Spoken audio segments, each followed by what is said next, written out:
the king is dead. For 50 years, one word defined the global automotive hierarchy. One word was the gold standard, the unshakable bedrock of reliability that every other manufacturer chased but could never quite catch. That word was Toyota. If you bought a Toyota, you weren't just buying a car. You were buying insurance. You were buying a guarantee that at 200,000 miles, the only thing you'd need to change was the oil. That reputation built an empire. It built the Land Cruiser. It built the Hilux. It built a legacy of invincibility. But as of February 2026, that legacy isn't just cracked. It is shattered. We are witnessing the single most catastrophic engineering collapse in the history of the Japanese automotive industry. This isn't a bad sensor. This isn't a glitchy infotainment screen. This is the heart of the beast failing in a way that is total, terminal, and frankly, unforgivable. We are talking about the V35A FPS engine disaster. A scandal so deep and so technically damning that it threatens to undo half a century of brand equity in a single generation. And nobody is talking about the real reason why. To understand the magnitude of this failure, we have to go inside the engine block of the 2026 Toyota Tundra and the Lexus LX600. When Toyota announced they were killing the legendary 5.7-liter V8, the UR series engine that was effectively bulletproof, enthusiasts were skeptical. But Toyota promised us the future. They promised us the V35A twin-turbo V6. They told us it was more powerful, more efficient, and just as durable. They lied. Here is the forensic reality of what is happening inside thousands of these engines right now. The issue centers on the crankshaft main bearings. In a properly designed engine, these bearings ride on a microscopic film of oil, never touching the metal of the crankshaft. But in the V35A, Toyota has admitted to a defect that sounds like it belongs in a Soviet tractor factory, not a high-tech Japanese clean room. Machining debris. That is the technical term. Swarf. Metal shavings. Jagged, microscopic razor blades of steel left over from the milling process of the engine block itself. Toyota's manufacturing protocols, the famous Toyota production system, that the entire world studies, failed to clean the engine blocks before assembly. These metal shavings are sitting inside the oil galleries of brand new $80,000 trucks. When you start the engine, the oil pump picks them up and fires them like a shotgun blast directly into the main bearings. The result is not a warning light. It is a seizure. The bearings physically weld themselves to the crankshaft. The engine locks up. At highway speeds, there is no fix. There is no software patch. The only remedy is to lift the cab off the chassis, rip the engine out, and replace the entire short block. And this is where the scandal shifts from engineering incompetence to corporate malice. Because Toyota knew. The recall numbers tell a terrifying story. Initially, they told us this affected a small batch of 2022 and 2023 models. They said it was a temporary lapse at the Alabama and Tahara plants.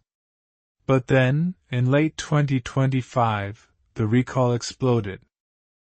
They expanded it to over 126,000 vehicles. They pushed the date range all the way through 2024 and into early 2025 production. They admitted that they didn't actually know which engines were clean and which ones were ticking time bombs. But here is the detail that should make every single Toyota owner furious. The iForce Max hybrids. Thousands of Tundra and Sequoia owners have the hybrid version of this exact same powertrain. They share the same block. They share the same machining process. They share the same bearings. And yet, Toyota has excluded the hybrids from the engine replacement recall.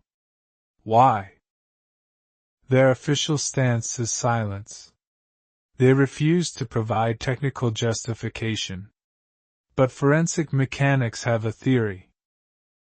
On the hybrid, when the gas engine seizes and locks up, the electric motor can technically still propel the truck for a few hundred yards. You can limp to the side of the road. Because you don't lose total motive power immediately, Toyota is arguing it's not a safety issue in the same way it is for the non-hybrids. They are playing Russian roulette with your family's safety on a technicality to save billions of dollars in warranty claims. And make no mistake, the cost here is astronomical. Replacing a V35A short block is a 20-hour job. The parts alone are thousands of dollars. Multiply that by 150,000 units. You are looking at a multi-billion-dollar write-down. This is why Chairman Akio Toyoda looks so tired. This is why the stock has been hammered. But the rot goes deeper than just one engine. This mechanical failure is happening against the backdrop of the certification cheating scandal that we cannot forget. Remember, this is the company that got caught falsifying collision safety data for Daihatsu. This is the company that rigged engine power output tests. For decades, we believed in Kaizen, continuous improvement. But somewhere along the line, Kaizen was replaced by cost cutting. The complexity of the V35A, with its twin turbos, its electronic wastegates, its incredibly tight tolerances, left no margin for error. And when you combine zero margin for error with a sloppy manufacturing process that leaves metal shavings in the block, you don't get a Toyota. You get a Grenade. The tragedy is that the Tundra is a magnificent truck. The chassis is brilliant. The suspension is world-class. But an automotive brand is only as good as its engine. You can have the best interior in the world, but if the main bearing seize at 15,000 miles, you have nothing. Look at the resale values. They are plummeting. Loyalists are defecting to the F-150 and the Silverado in numbers we haven't seen in 20 years. The forums are on fire with owners showing oil analysis reports filled with aluminum and copper, the blood and guts of their dying engines. This is the end of an era. The era of blind trust is over. You can no longer buy a Toyota simply because it's a Toyota. You have to verify. You have to inspect. You have to worry. And for a company whose entire identity is built on not worrying, that is a fate worse than bankruptcy. Akio Toyoda recently bowed before the cameras, apologizing for the cheating, apologizing for the failures. But apologies don't remove metal shavings from main bearings. Apologies don't rebuild the trust of a customer who just spent $75,000 on a truck that needs a heart transplant after 6 months. The Toyota we knew is gone. What rises from the ashes remains to be seen. But until they can prove, definitively, that they have purged this culture of shortcuts and restored the engineering integrity that made them kings, The advice is simple. Stay away. Because right now, the most expensive repair you will ever make is believing that the badge on the grille still means what it used to.